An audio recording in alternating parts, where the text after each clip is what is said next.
बच्चू कडूंच्या ज्या काही मागण्या आहे यासाठी सरकारच्या वतीनं बैठकीचं निमंत्रण बच्चू कडूंना देण्यात आलेलं होतं, परंतु एकही शेतकरी नेता आणि स्वतः बच्चू कडू बैठकीला गेले नसल्याने बैठक रद्द झाल्याची माहिती जी आहे ती बावनकुळेंनी दिलेली आहे। आपल्यासोबत स्वतः बच्चू कडू आहेत। भाऊ, एकही शेतकरी नेता गेला नाही, तुम्ही देखील गेले नाही, त्यामुळे आता बैठक रद्द करण्यात आलेली असल्याची माहिती बावनकुळेंनी दिलेली आहे। तुम्ही आंदोलनाच्या दिवशी बैठक ठेवता म्हणजे काय हेतू काय आहे तुमचा? लोक इथं लाखो संख्येनं इथं येईन आणि त्या दिवशी आम्ही मुंबईला राहावं म्हणजे तुम्हाला मुद्दामून हेतू परस्पर ते बैठक ठेवते त्या तारखेला, ते चांगलं नाही आहे। आम्ही 8 महिन्यापासून हे आंदोलन करतो आहे। 7 तारखेला बैठक झाली मुख्यमंत्री, 7व्या महिन्यात मुख्यमंत्र्याकडे बैठक झाली, त्याच त्यांनी सांगितलं का 7 दिवसात निर्णय घेऊ, काही निर्णय घेतले नाही। आजचं आंदोलन आहे का हे? आणि आम्ही तुम्हाला 10 स्मरणपत्र दिले हो, बावनकुळे साहेबांना दिले, CM साहेबांना दिले आणि ऐन आंदोलनाच्या दिवशी तुम्ही बैठक ठेवता, तुमचा हेतू काय आहे? आंदोलन मोडीच काढायचं आहे, आम्हाला तिकडे बोलावायचं आणि तिकडल्या तिकडे अटक करून ठेवायची आणि आता सांगायचं ते आले नाही म्हणून, हे बरोबर नाही आहे असा आरोप करणं। म्हणणं म्हणलं की 3-4 तासापुरती बैठकीला आले असते आणि पुन्हा परत गेले असते विमानाने नागपूरला जरी चाललं असतं, किंवा शेतकरी नेते किंवा प्रतिनिधी पाठवा, तुमचा काय भरोसा? आम्हाला अटक करून ठेवली असती तर मग अटक केली असती पोलिसांनी, हे सगळी गर्दी कोण सांभाळली असती? हे गर्दी सांभाळली कोण असते?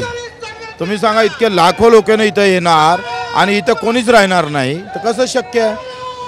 प्रकाश आंबेडकरांनी वक्तव्य केलं आहे की बच्चू कडू आता गोळ्या छातीवर घेण्याची भाषा करतात, परंतु मंत्री असताना काय केलं असा सवाल प्रकाश आंबेडकरांनी केला। तर प्रकाश भाऊला मला वाटते आम्ही उत्तर देणं बरोबर नाही आहे। तुम्ही शेतकऱ्याच्या बाजूने उभे राहा। मंत्री असताना मी दिल्लीला मोटरसायकलनं आंदोलनाला गेलो, ते प्रकाश भाऊला माहीत नसेल आणि त्यांनी ते पूर्ण माहिती घ्यावी मग बोलावं। त्यांनी असं उलट त्यांचं समर्थन भेटासाठी आम्ही पत्र दिलेलं आहे। समर्थन द्यायच्याऐवजी ते आमच्यावर आरोप करणं तर चुकीचं आहे। मला असं वाटतं प्रकाश भाऊ हे जाणते नेते आहे, आम्ही त्यांचा आदर ठेवतो, त्यांच्याकडून आम्हाला समर्थनाची अपेक्षा आहे, आरोप करायची नाही। रविकांत तुपकर आपलं भाऊ, बैठक रद्द केलेली आहे, सरकारनं म्हटलं की कोणी चाललं नाही, एकीकडे मागण्या करायची आणि बैठकीला यायचं नाही, प्रतिनिधी देखील पाठवायला हवा होता असं म्हणते सरकार।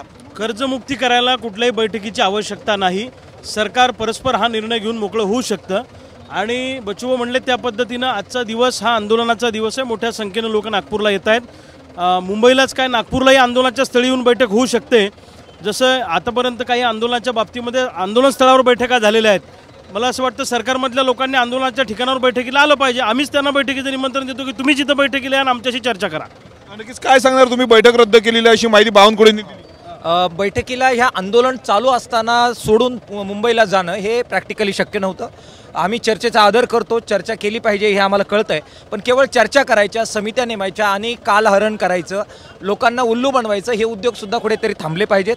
त्यामुळे चर्चेची दारं उघडी आहेत, परंतु आता आंदोलनाच्या ठिकाणी त्यांनी येऊन चर्चा करावी आणि चर्चेपेक्षा निर्णय घ्यावेत, कर्जमाफी करावी, शेतकऱ्यांना मदत करावी, ते त्यांनी केलं तर मला वाटतं मोठा प्रसंग टळेल। ज्या ताकदीनं शेतकरी आलेले आहेत हे थांबणार नाही आहेत, आरपारची लढाई यावेळी होईल।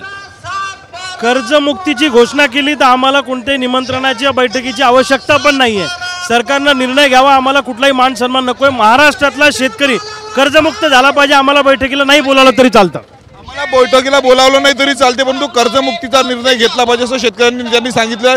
दुसरीकडे बच्चू कडूंनी म्हटलं की आम्ही जर हे आंदोलन सोडून मुंबईला गेलो असतो तर आम्हाला अटक देखील होऊ शकली असती असं बच्चू कडूंनी म्हटलेलं आहे। कॅमेरामॅन अनिकेत दातोंडेसह मी स्वप्नील लुमप, TV9 मराठी, वर्धा।